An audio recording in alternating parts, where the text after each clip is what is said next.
Shalom. Renungan kita pada malam ini dari Roma pasal 8 ayat yang ke-26 sampai dengan ayat yang ke-27. Mari kita berdoa. Terima kasih Tuhan atas pemeliharaan-Mu sepanjang kehidupan kami hari ini. Kami bersyukur saat ini Tuhan, di mana kami boleh bersama-sama belajar akan firman Tuhan. Urapilah kami dengan kuasa Roh Kudus-Mu, sehingga kami boleh mengerti dan memahaminya. Terima kasih ya Tuhan Allah, kami berdoa. Amin.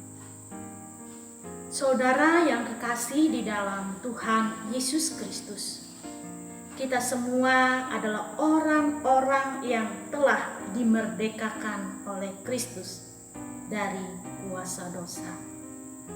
Kita hidup oleh Roh Allah yang menjadikan kita anak-anak Allah. Roh Kudus yang memimpin kita kepada kehidupan sesuai dengan janji-janji Allah. Saudaraku, hidup di dalam Roh Allah berarti tidak lagi hidup dalam ketakutan dan ketidakpastian, yang walaupun menghadapi banyak tantangan. Jikalau akhir-akhir ini kita dihadapkan kepada ketidakpastian, sampai kapan pandemik Corona ini berakhir? Tidak pasti kapan kembali beraktivitas seperti sedia kala.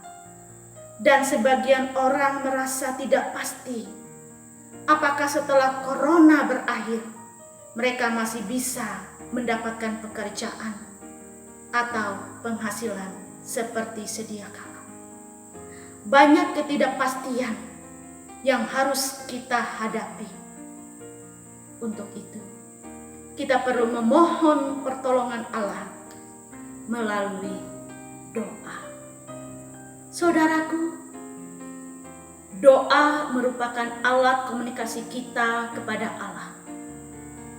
Dengan doa, kita bisa memuji Tuhan, bersyukur, memohon pertolongan, menyampaikan permintaan, memohon ampunan akan dosa kita, dan merekatkan hubungan kita dengan Tuhan. Terkadang beban yang kita alami terlalu berat sampai tak terucapkan, sehingga yang dapat kita lakukan adalah mengerang, meratap kepada Allah. Saat itulah Roh Kudus membantu kita. Roh sendiri berdoa untuk kita kepada Allah dengan keluhan-keluhan yang tidak terucapkan. Dalam kelemahan kita, Roh Kudus akan memampukan kita, sebab kasih Allah dicurahkan dalam hidup kita melalui Roh Kudus. Dalam nas ini, Paulus mengajarkan karya Roh Kudus dalam menolong dan memampukan kita untuk datang kepada Allah, serta mengajar kita untuk berdoa dan menggantungkan harapan padanya. Bahkan ketika kita dihadapkan pada perubahan-perubahan yang akan terjadi setelah wabah Corona ini, dalam tatanan kehidupan baru, new normal, sehingga kita dimampukan untuk beradaptasi, menghadapinya, dan menjalaninya. Kita harus memiliki semangat dan pengharapan bahwa Allah telah menyediakan masa depan yang kekal bagi yang setia padanya.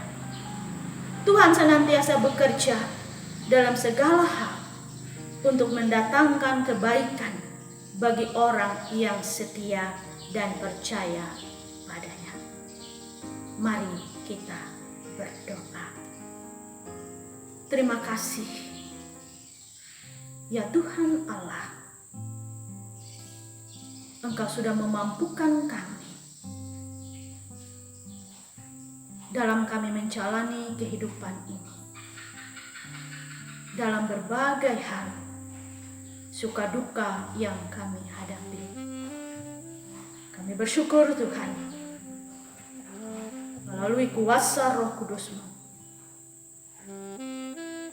yang mengingatkan kami, yang menginsapkan kami, yang mendorong kami hidup di dalam kebenaran. Terima kasih ya Tuhan Allah.